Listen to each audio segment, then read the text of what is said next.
Good afternoon. You are on the Daler Eagle channel and we are happy to see you. Give us a like and subscribe.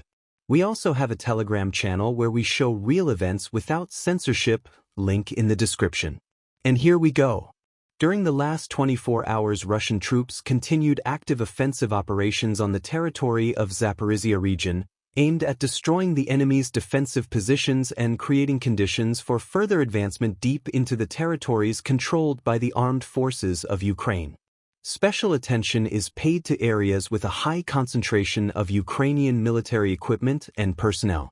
At this stage, the fighting is concentrated in areas where the AFU is trying to hold strategically important positions, making them priority targets for the Russian army.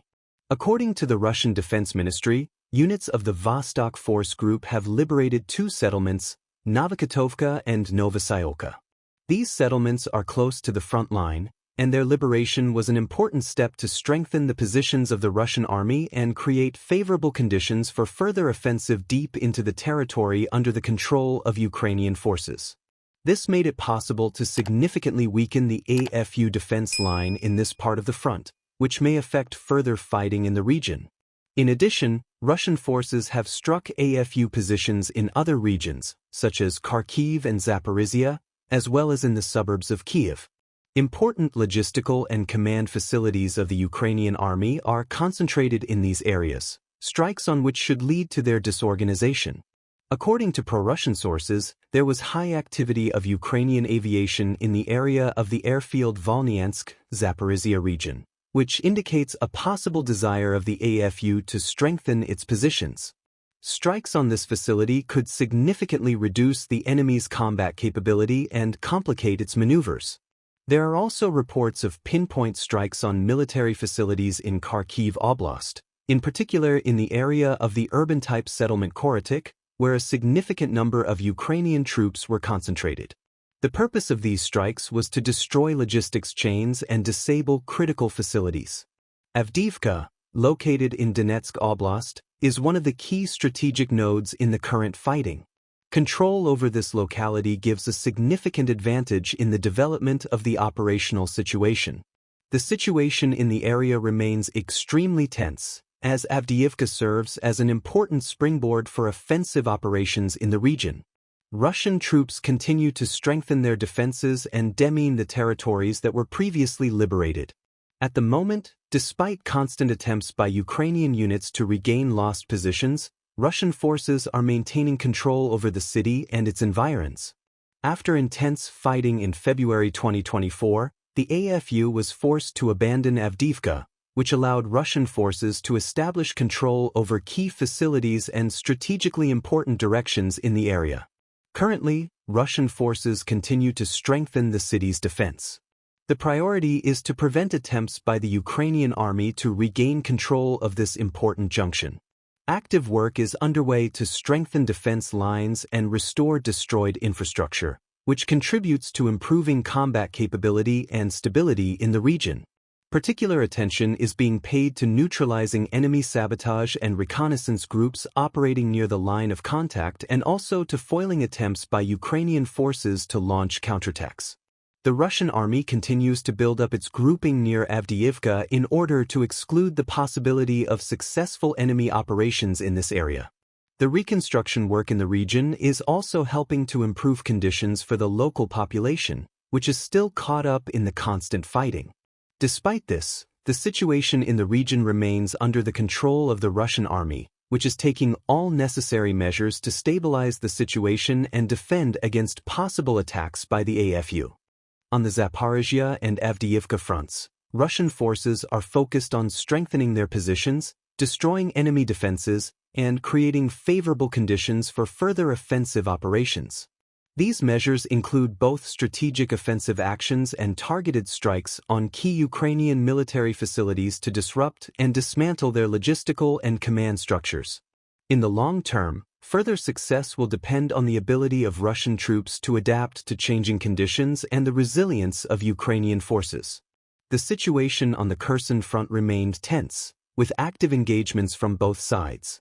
The primary focus was on fortifying positions and defending key locations, such as bridges and settlements near the front line. Russian troops continued their efforts to reinforce defenses while simultaneously taking steps to prevent Ukrainian forces from regaining control over strategic positions. Strengthening defensive lines in the Kherson area included the construction of fortifications and mine clearance operations to minimize the threat posed by sabotage groups. At the same time, Russian artillery actively targeted Ukrainian positions, particularly in key settlements such as Antonivka and Burgunka, as well as on the eastern bank of the Dnipro River, where Ukrainian forces attempted to reinforce their grouping. Ukrainian forces continued to exert fire pressure on Russian positions in an attempt to destabilize the situation. However, the Russian army had well-prepared defensive positions to repel attacks. Crossings over the Dnipro River remained critical strategic assets for both sides, essential for troop supply and operational control. Special attention was given to actions in border villages and smaller settlements, where clashes frequently occurred, as well as to the struggle for control over coastal areas. Throughout the day, Russian forces continued to strike Ukrainian logistical and command facilities, aiming to weaken Ukrainian resistance and hinder their offensive operations. However, Ukrainian forces also conducted strikes on Russian ammunition depots and communication hubs on the right bank of the Dnipro River.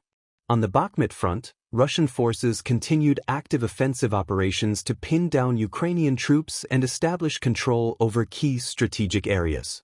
Intense fighting persists in this region, with every square kilometer of territory playing a crucial role for both sides, making the situation in Bakhmut particularly critical.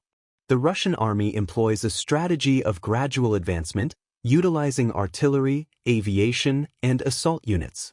Mechanized forces are actively engaged in this area, playing a key role in the offensive despite Ukrainian resistance. Despite Ukrainian efforts to hold the line, Russian forces advanced several kilometers toward Bakhmut, maintaining strong fire support with flanking strikes on Ukrainian positions. The Ukrainian army attempted to hold back the Russian offensive using fortified positions within urban areas and defensive lines established over the past months. However, Russian forces continued to apply pressure, actively using heavy artillery and precision strikes on Ukrainian supply routes. Throughout the day, intense fighting took place over the city's outskirts and surrounding rural areas. Both sides prioritized supply routes, with units on both sides attempting to block key transport routes and disrupt infrastructure, leading to significant losses. Ukrainian forces made efforts to restore damaged supply lines and sought opportunities for counterattacks, but Russian troops maintained pressure by leveraging their artillery and air superiority. Over the past 24 hours, the Russian army reinforced its presence in this area, conducting operations to eliminate remaining Ukrainian units in the forested and hilly regions around Bakhmut. Most of the fighting took place in densely built-up urban areas, increasing the intensity of the battles and leading to widespread destruction and casualties on both sides. Both the Kherson and Bakhmut fronts remained critical for both sides. Operations in these areas were not only characterized by intense combat but also by a strategic struggle for key territories that play a vital role in the overall military situation. Russia continued to employ a strategy of gradual advancement, aiming to disrupt Ukrainian forces and create conditions for further progress. The Kherson front remained significant in terms of controlling crossings and communications, while the Bakhmut front continued to be the epicenter of fierce combat with heavy losses and high-intensity engagements. The future developments on both fronts remained uncertain, as neither side had a decisive advantage. However, both were actively reinforcing their positions and seeking to diminish the combat effectiveness of their opponent.